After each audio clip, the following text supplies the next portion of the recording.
जय जगन्नाथ पुणी थे स्वागत करुच्ची आपंक प्रिय चैनल स्टडिंग विथ माइंड। तो आज आम देखा रेलवे न्यू वैकेंसी रही जोटा कि 2025 तो चलते डिटेल्स भिडियो देखा कौन रोचे कौ पदवी वैकेंसी रोचे कतोटी पदवी रोचे सहित एप्लाय डेट केवेठू आरंभ हो और कौन रोचे तार क्राइटेरिया सदा सर्वदा भिडियो को आरंभ आपने शेष पर्यटन देखूँ कहीं सो दैट आप डिटेल्स इनफर्मेशन पाइपर और एप्लाय कर पॉसिबल हो पारे।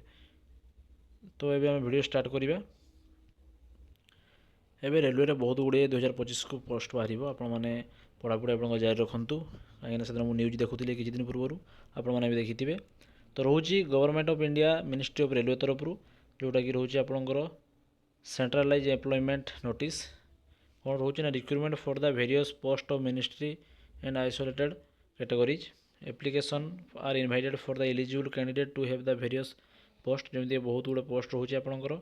Open date of application start हम 7 जनवरी मास 7 तारिख ओके एवं क्लोजिंग डेट रोचे 6/2 जोटा कि फेब्रुआरी 6 तारिख पर्यटन रही 2025 कहीं वैकेंसी सब आज 2025 तो एवं पढ़ापढ़ी आप आरंभ करूँ कौन रोचे तार पोस्ट गुड़ी आप देखिए। नेम ऑफ द पोस्ट रोचे post graduate teacher of different subject जमीक 8टा पदवी रोचे ओके। सैलरी बहुत सुंदर देखिपे आप एज डिफरेन्स कहूँ ये सॉरी लेवलटा हूँ आपर जो पेमेंट पाइबे से 8 लेवल अनुसार वैकेंसी हूँ 187 एज हूँ स्टार्टिंग 18 ରୁ 38 मैं 48 जाए से पकई पारे।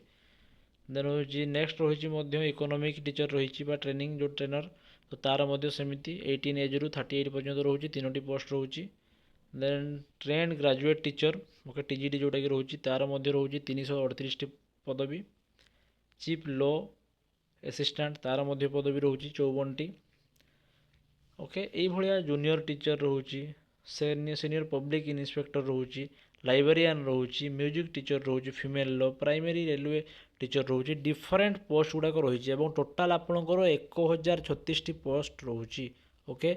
एज स्टार्टिंग हूँ 18 ରୁ आरंभ होकर सबकि पोस्ट रे मिनिमम 48 पाखापाखि रोचे तार एज पुणी से पुणी एज रिलैक्सेशन थी या पूर्व डिटेल्स नोटिफिकेशन आसो आप डरी हबार नहीं किंतु आपण मैंने पढ़ापढ़ी करूँ कहीं ये गोटे वैकेंसी बहुत रेयर बाहर और बहुत एथर 25 बाहर अच्छी।